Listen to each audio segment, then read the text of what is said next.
Hey everyone, Jenni from SlumberBaby, back talking about adults and sleep. Normally I'm here talking about your babies and sleep. Today I'm talking about the people caring for those babies and their sleep. So yesterday I talked about the basics of adult sleep. If you missed that, I covered a lot about sleep and sleep deprivation specifically. So you can scroll down in my Facebook feed and catch that video if you did not. So today I want to zoom in a little bit on adult sleep and talk more about the adult sleep cycle. Now you might say that you already know enough about sleep cycles.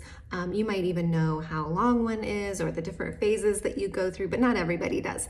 So I want to emphasize how important the entire sleep cycle is. So today I'm going to cover that in a little more depth. And also, it's important that you know that the number one reason that adults are under-rested is not because they're not getting to bed soon enough, although that is a culprit, but that it's because their sleep cycles are interrupted. And I'm going to go into much more detail as to why in a little bit. But first, let's not get ahead of ourselves. Let's talk a little bit about the anatomy of a sleep cycle. Okay, first let's talk about the shape of a sleep cycle. So I want you to imagine for a moment, if you will, kind of a bowl shape or an upside down bell. And so when you first fall asleep, you spend time here at the top. And this is what we consider light sleep. When you are in light sleep, you're still pretty aware of your surroundings. Your body can still move. But if you're brought out of light sleep, it can feel really disorienting because your body is really pushing melatonin out during this stage because your body's like, all right, here we go. We're heading down into the next cycle. Next, if you keep going, your body goes into REM sleep. This is dreaming sleep. All of your muscles still work during REM sleep. So this is why people might sleepwalk, sleep talk, thrash around, move around during REM sleep. This is your dreaming sleep. So that's why all the talking, walking, thrashing around might happen. If you keep going, you go into this stage called deep sleep. This is restorative sleep. You are all but paralyzed during this deep stage of sleep. You're unable to move. During this stage of sleep, your body really goes to work. Your brain cells actually shrink so that new spinal fluid can go into your brain and flush out the old spinal fluid. This makes room for synapses to connect, for memories to be logged. It makes remembering much easier. It makes your cognitive and motor memory much sharper. Your organs sort of self-clean and repair as well. You're breathing really deeply, which means your lungs are getting lots of oxygen into your blood cells so they can deliver fresh oxygen where it's needed. Your immune system is boosted. Your skin cells and muscle fibers rejuvenate. That's why we call it beauty sleep, right? And then you come out of that deep sleep and back into REM. So if you have dreams, you remember they're happening on this side of the sleep cycle. And then back into light sleep, and then you wake briefly and you come back around and start over again. And this isn't a perfect world, right? This is happening several times a night. The whole process for adults takes between 90 minutes on the short end and 2 hours or a little more, 2.25 hours on the long end. In a newborn, these cycles are anywhere between 20 minutes and 45 minutes. So that's, when your baby only sleeps 20 minutes, they're still probably getting a full sleep cycle in. So you can at least celebrate that. In school-age children, they last between 60 minutes and 90 minutes. And in teenagers, it's not uncommon for a sleep cycle to last 2 hours or more regularly. Those teenagers' brains and bodies are working really hard, right? So you'll hear things like adults need between 7 and 9 hours of sleep a night. I'm somebody who's on the long end. I feel my best when I get about 8.5 or 9 hours of sleep. And I've learned that over the years by just going to bed when I feel that melatonin surge kick in, like I talked about yesterday, and then not setting an alarm and just seeing what time I naturally wake up. And it's usually between 8 and 9 hours is what my body likes the most. So I try my best to give it that as often as I can. So everybody's a little bit different. And instead of thinking between 7 and 9 hours, because you can sleep for 7 to 9 hours and still not be sleeping well, what we need to think about is getting 4 to 5 of those full sleep cycles every single night. Okay, now back to what I said before. The number one reason that we're not rested is because our sleep cycles are interrupted.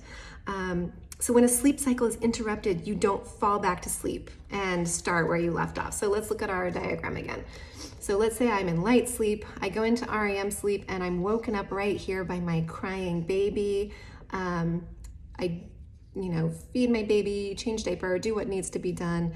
I don't get to go back to bed and start here and go down into here. I have to start all the way back at the beginning again.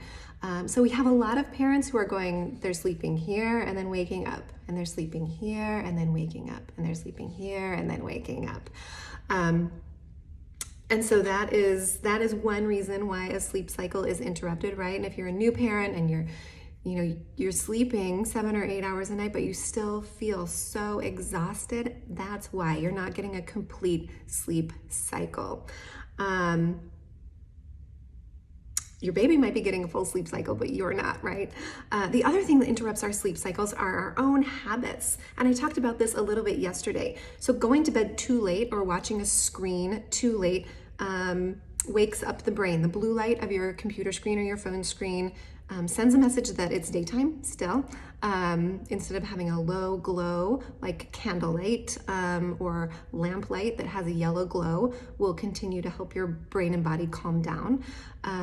But when you go to bed too late or you're turning the lights off right after that blue glow has been in your eyes, your body is producing melatonin, yes, but the two stronger hormones that are oftentimes stronger than melatonin are adrenaline and cortisol. Cortisol is our stress hormone. You feel it in your heart, you feel it in your belly, you can feel it in your clenched muscles. And adrenaline. Adrenaline is that racing heart, the feeling that you could just jump up and run at any moment. That's fight or flight. So those two hormones combine and keep us in light sleep or REM sleep. And that's just a survival mechanism. When we were nomadic, when we were living in warring tribes, going all the way down into a deep, deep sleep would be dangerous in some cases. So our brain and our body released adrenaline and cortisol to keep us safe. But when we're staying up way too late past that melatonin surge, we're caffeinating way too late in the day, we're watching a screen way too late, especially something exciting, a Netflix or a really exciting movie, we don't go way down into that really deep sleep. So adrenaline and cortisol keep us in that light sleep, keep us out of deep sleep, and also eating or drinking too late in the day can keep you up because your body is focusing on digesting rather than restoring. So keep in mind how late you're eating your dinner, or how late you're out drinking, or having a glass of wine or a bottle of wine with your partner. Just think about those things that you're giving your body something to do other than sleep if you're doing it too late. Once in a while, it's awesome, it's great. Yes, there has to be balance, right? But every single night, it can be really hard on your body. So when your sleep cycles are interrupted night after night, a few things happen. Your sleep debt accrues and eventually becomes sleep deprivation, like I talked about yesterday. Your body suffers the effects of not being able to restore its tissues and cells. So those start to break down. Your immune system suffers, so then you're getting colds easier, catching illnesses. You feel kind of jet lagged and groggy. Your memory is fuzzy, your recall is difficult, and your motor skills start to deplete. And on, and everything I talked about yesterday. I like to call sleep that's constantly interrupted junk sleep. So when you only sleep down into REM sleep and then you're back up into light sleep, you're skipping over that low, you're skipping over the orange part right here. I call that junk sleep. And just like junk food will fill up your belly, it's not nourishing your body. And just like that, junk sleep is providing you with rest, but it's not nourishing you in the way that deeply restorative sleep will nourish you. And you wake up oftentimes feeling tired, feeling a little out of it. But also what happens is that the adult body begins to habitually stay in the lighter stages of sleep. So it's almost like your body forgets how to go down into those deep sleeps. And that's where we have things like insomnia, chronic sleep deprivation. And after I work with a family and we've finally helped their little one get those long connected sleep cycles, the parents will often call me and say, this is great, our baby is sleeping 10 hours a night, but we feel terrible. We can't sleep, we're not feeling rested. And this is why their bodies have forgotten how to go into that deep sleep. And it takes a little while to readjust your body clock and to give yourself permission to kind of go down into that deep sleep again. And just like a yoga practice or training for a marathon, working on your sleep is a project. It's not something that you can just decide to change tonight and have it change. I will be talking about sleep aids tomorrow. So I'll be talking about things like Ambien and Lunesta and melatonin tomorrow. So tune in if you want to check that out. But before we get there, let's talk about, now that we know all this stuff about sleep cycles, how do we focus on naturally getting those restorative sleep cycles? So we're not even thinking about sleep aids quite yet. I want you to think about getting your body clock naturally set to get into those deep sleep cycles. Well, like I said, first note, it doesn't happen overnight. Next, sometimes you have to help another member of your family start getting those long connected sleep cycles before you can work on your own sleep.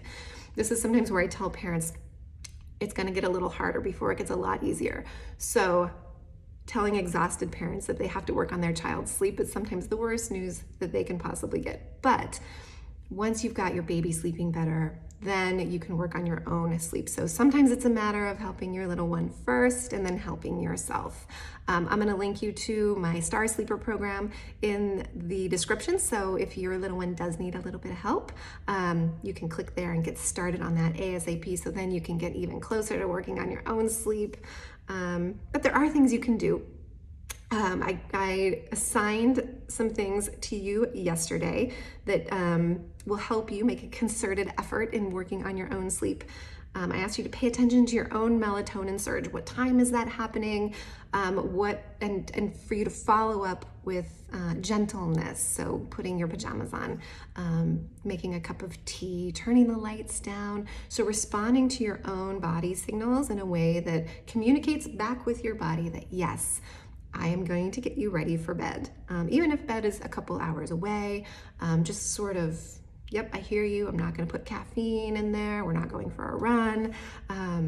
Everything's going to start to wind down. I want you to turn your screens off 30 minutes before lights out and read something with pages. Put some warm socks on your feet. That will help too. And extra credit if you cut off caffeine before 1 or 2 p.m. Tonight, I've got a couple more assignments to add on. So I want you for the next week to plan on lights out to happen no later than 10 p.m. For some of you, that feels like the middle of the day, I'm sure. But just for 1 week, give me 1 week. That means screens off by 9:30 and you're reading something with pages. If you get up really, really early, like I like to wake up around 5 or 5:30, roll that back a half an hour. So plan for lights out around 9:30. Now, I want you to also, and this will feel a little bit nerdy at first, but write down your bedtime routine in order and put it on a sticky note or on a note card and then stick it to your bathroom mirror. And I want you to follow it for the next week like clockwork. So I want you to follow it step by step, every single night before you get into bed and read that thing with pages, right? Okay, so it's quite a large assignment for some of you. Others of you, you've already got a great bedtime routine, but just like you do with your children, having a bedtime routine for yourself will help communicate further with your body. No need to release cortisol, no need to release adrenaline. I'm putting you to bed. It's okay. The goal here is to start off your night with a couple of really deep, full sleep cycles, dipping all the way down into that deep sleep, avoiding those awake hormones by communicating with your body that you're listening to it. The first few nights might feel a little bit odd, but instead of creating habits that fight your body's natural flow, you're creating habits that go along with those. Within 3 to 5 nights, you'll start to notice habits starting to form, and keep a little log of how you're feeling. Don't be surprised if the first couple of days when you wake up, you feel a little out of it. Sometimes when you haven't been in deep sleep very often recently, going into deep sleep 3 or 4 times in a night can leave you feeling a little bit out of it, like you've just had a massage. But that will pass. And just see what happens over the next week or two as you start to get deeper sleep and more sleep, more of that nourishing, lovely, healthy sleep, and less of that junk sleep. Okay? Okay. Sweet dreams, everyone. Good luck.